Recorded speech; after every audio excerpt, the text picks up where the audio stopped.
Hey everyone, it's Natalie. So I know if you watched to the end of my last video, I'm like doing this, saying, please God forgive me. And I whispered, my narc is diagnosed with stage 3 ovarian cancer and only has like 5 years to live. I'm going to make a video on that. And the video that I'm going to make today is when your narc is at their final stages of life, or if they're dying, actively dying, what happens to us victims when we find that out. We feel as though the terror has ended. I don't want to say we're happy about it because it is sad, but what happens to a narc when they're at their final stages is that the people that they have hurt the most are not going to be there. And that's family members around their bedside when they are dying. Okay.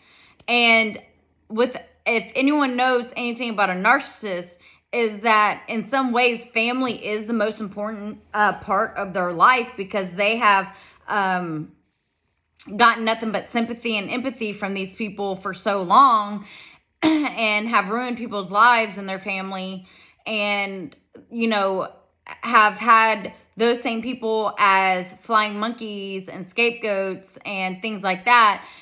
They've used people for their own personal gain.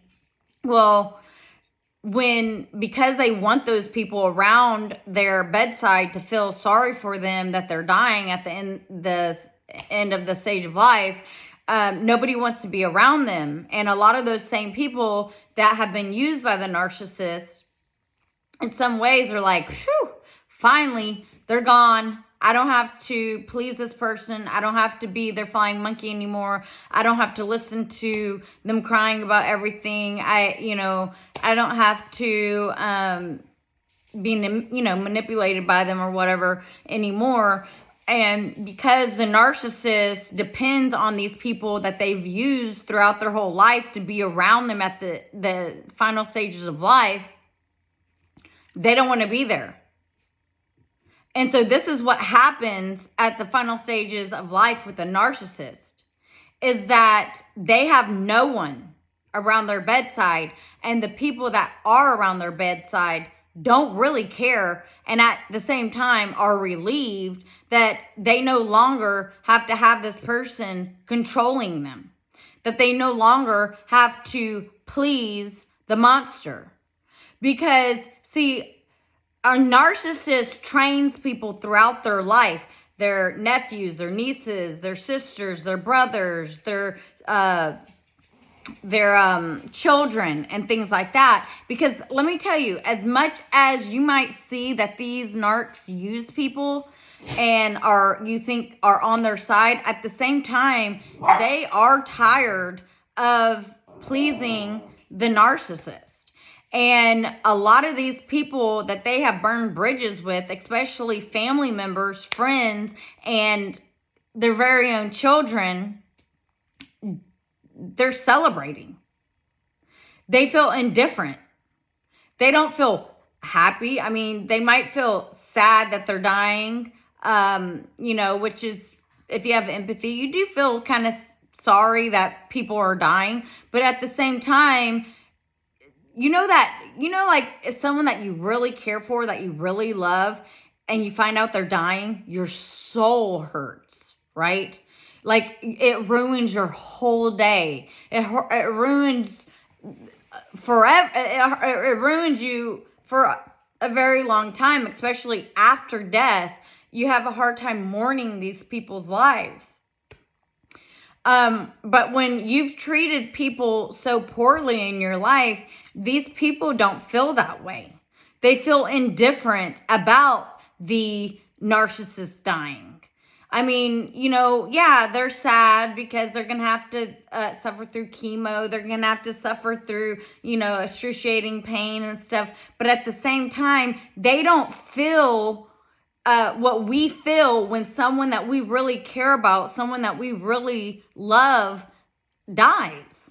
Because when someone that we love dies, it carries on for years. We miss that person. We want, we think about them. We want them to still be here.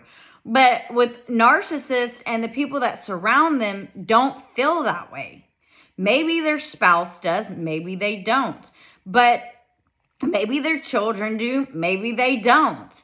But the people that they have been controlling this whole time, like a flying monkey, or the people they gaslight to be on their side or that show them empathy or sympathy, are kind of relieved because they don't have to put on this fake charade to honor this person or to please this person anymore. Because regardless if these people, the flying monkeys, want to admit it or not, they're tired of being flying monkeys. They're tired of having pity on someone that deep down they know has created a lot of this conflict. Even though they may not admit it, they also know year after year, if you think about it, if you're smart enough to know that you're constantly having to show someone pity or having to show someone empathy for their narcissistic behaviors, it gets exhausting. Because those same people the narcissist goes and complains about that wants them on their side kind of get tired of it, believe it or not. And I don't know this to be 100% true, but at the same time, those flying monkeys miss other people that they've had to ruin relationships for the narcissist. And I've known many people who, when the narcissist dies, those flying monkeys, now that they're set free of this control of the narcissist, actually come back around in the family members' life. And which is very dangerous in itself too, but they do start trying to integrate back into the family because they have been isolated from the rest of the family, trying to please the narcissist. Because the narcissist, since they were born, this could be brothers, sisters of theirs, cousins, nephews, nieces, uncles, whatever it is, have been manipulated by this narcissist for so long to show loyalty to this person because the narcissist has trained them to do so. So when that narcissist dies, they are relieved that they no longer have to be like that.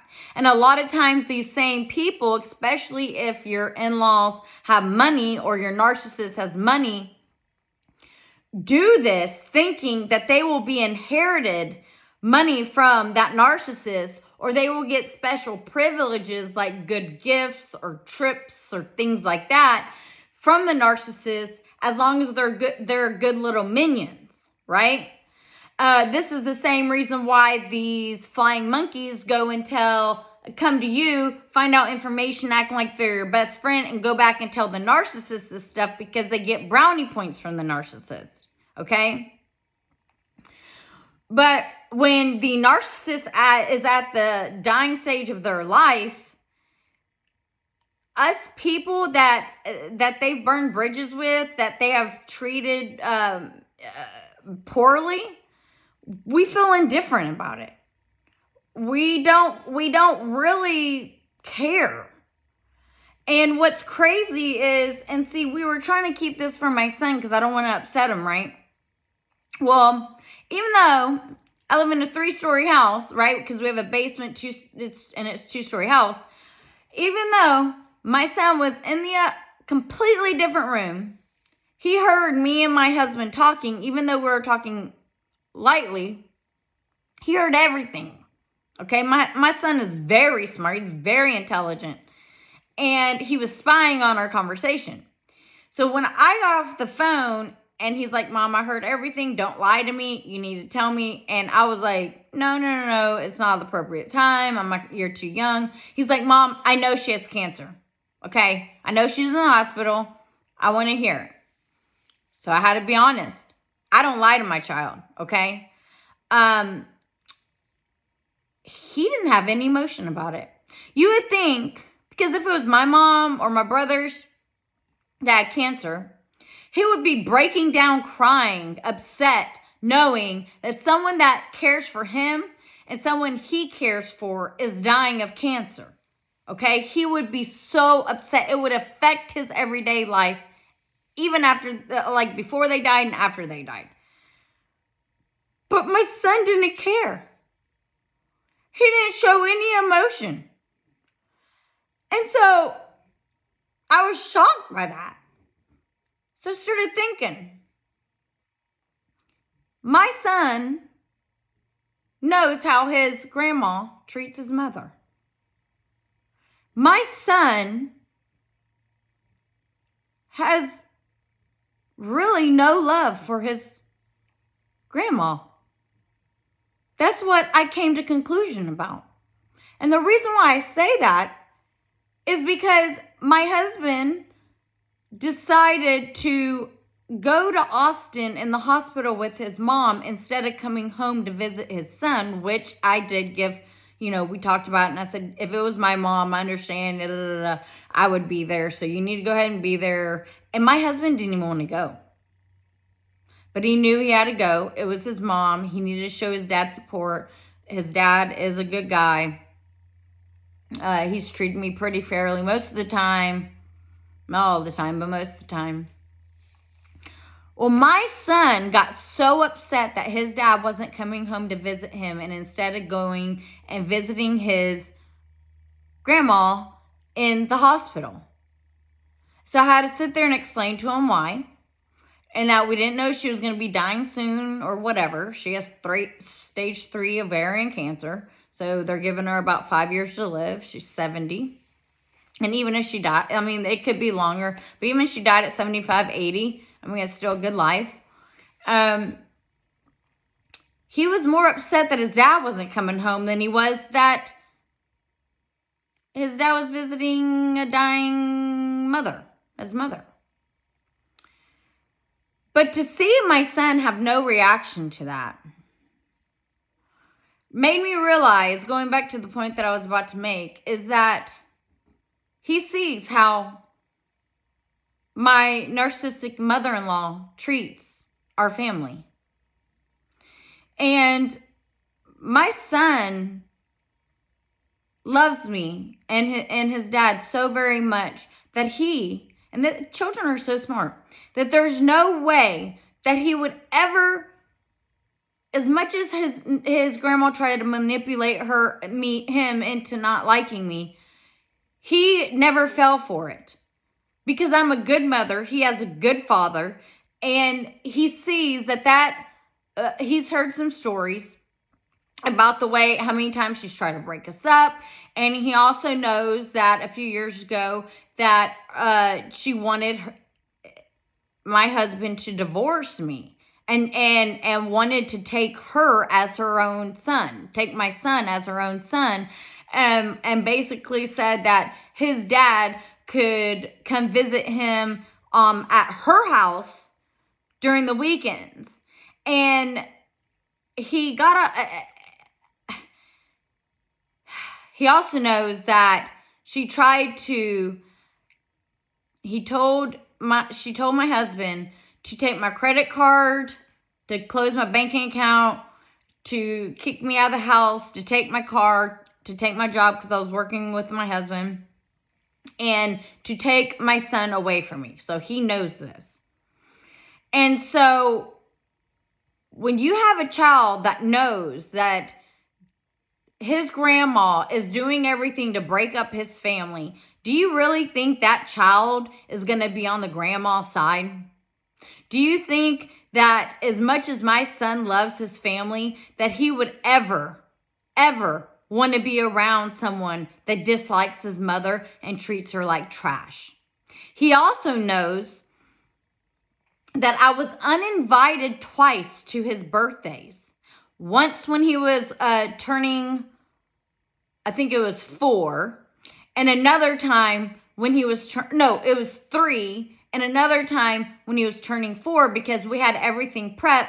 And then my husband had to sit me and my son down and tell us that Nani said that Natalie can't come to your birthday when he was 3. And then also for Disney World that I was not invited, but they still planned on taking him and his father. And my son was like, I'm not going without my mother. And even my husband was like, what are you talking about? Natalie's not invited to her son's birthday. And then the other times I wasn't invited to Christmas or to Thanksgiving or things like that. My son knew about that. My husband had to tell him.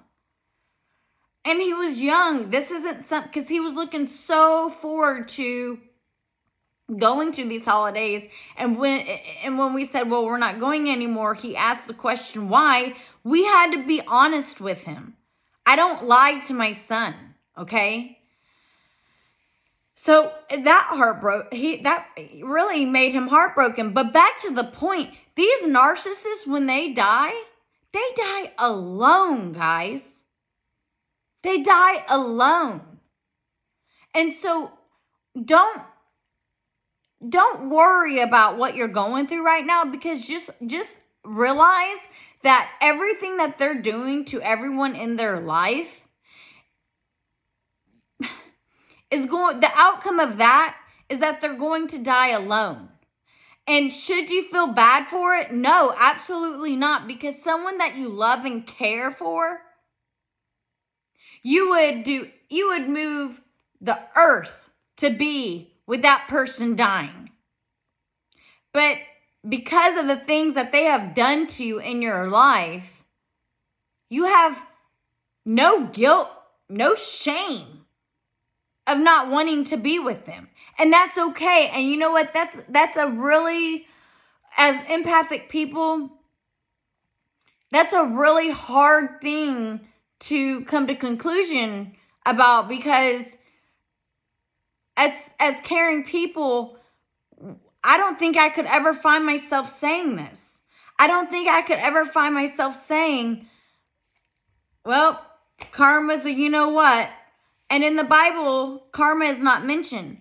But in the Bible, karma is mentioned. You reap what you sow. And what she's reaped and what she's sown is that she's not going to have anyone around her caring or loving or saddened by her death. And this is a real struggle for me, because I've never felt so numb in my life about someone dying. Because, like, dude, when my handicapped dog died back in January, it still affects me to this day. And he's a dog. I still cry off and on about it because I loved him so much. And he was such a good dog to me. And I dedicated my life to him. And other people that, like my best friend Rocky, died in my 20s. And I still, to this day, struggle with that. One of my, when I was modeling, one of my photographers died, and I didn't know, and I started researching him on I think it was Google, to see what kind of photos he's been doing. And I found out that someone came in his house and shot him dead with him and his girlfriend. To this day, I still think about it because I cared for that person. I loved that person as a friend. And when you love and care for someone, it affects you for the rest of your life. When my dad died, every day I speak to my dad in heaven. Every day I think about him. Every day I talk about him. But when these narcissists dies, nobody talks about them after they're dead. No one goes visits their graves. No one cares. Everyone's relieved. And all that guilt and animosity or whatever it is that you had held in your heart disappears. You no longer have it because you know that the reign of their terror has ended. And it is the most freeing, liberating thing that you will ever experience in your life, knowing that this person is either dying or is dead, because you know you never, ever, ever have to go through that abuse again. And knowing that this person is no longer going to be around heals your trauma. Because then you realize that everything that you've ever have said that you regretted or that you didn't get to say no longer matters because they're gone, because they're dying or whatever it is.